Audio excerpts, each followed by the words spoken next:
Kalian ikuti nggak sih melihat sesuatu yang menampar muka kita, yaitu ketika Indonesia Airlines muncul dan kemudian pakai nama Indonesia, tapi begitu kita ketahui itu pemiliknya bukan dari Indonesia, tapi dari Singapura.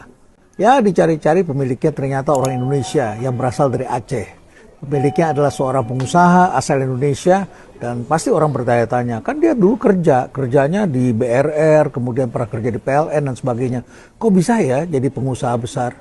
Kita berprasangka baik saja begitu ya. Kalau di Indonesia pasti sudah ramai itu. Tapi karena ini di Singapura, jadi orang tidak lagi mempertanyakan.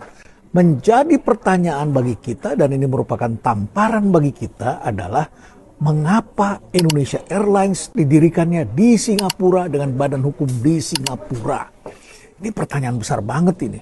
Itu kan menunjukkan bahwa sebetulnya orang yang mengatakan orang Indonesia saja tidak percaya sama negerinya, maka dia berbisnis sampai ke Singapura, karena di Singapura itu gampang mendirikan perusahaan, gampang juga mau keluar, gampang cari dana, dan akhirnya bisa disimpulkan kan jadi murah di Singapura itu.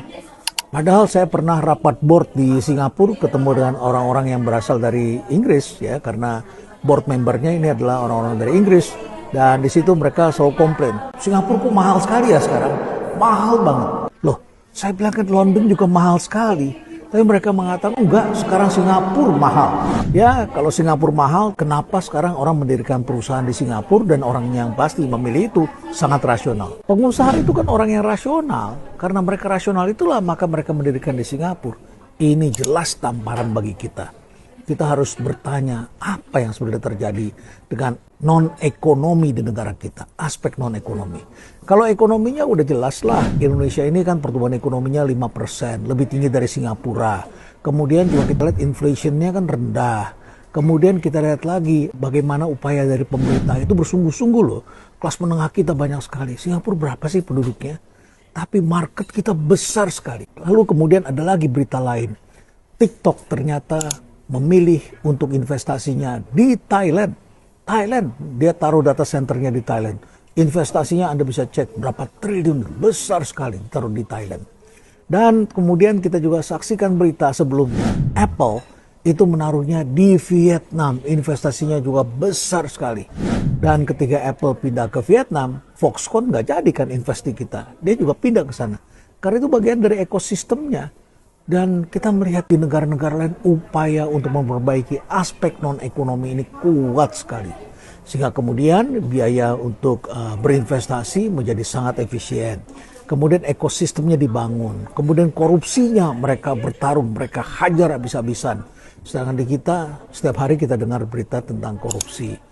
Jadi apalagi ya, ini masalah-masalah hukum, masalah-masalah yang tak habis-habisin di negeri kita ini juga termasuk kestabilan politik. Kita sih merasa stabil-stabil aja, tapi kan ada indeksnya, dan investor lihat itu indeksnya. Kita dianggap lebih beresiko. Jadi gimana ya? Menurut hemat saya, ini saatnya kita melakukan evaluasi, karena ini adalah job creation. Dan setiap hari kita dengar berita bukan job creation, tapi job lost, yaitu orang-orang kehilangan pekerjaan.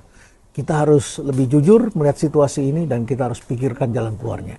Bukankah pepatah mengatakan lebih baik ditampar oleh orang yang tidak kita kenal di pipi kita daripada kita ditusuk dari belakang oleh orang yang sehari-hari bersama kita.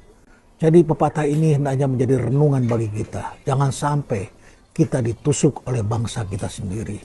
Sementara orang asing menampar pipi kita. Tamparan ini seberapa besar untuk memperbaiki nyali dan hidup kita. Bagaimana menurut kalian? Stay relevant.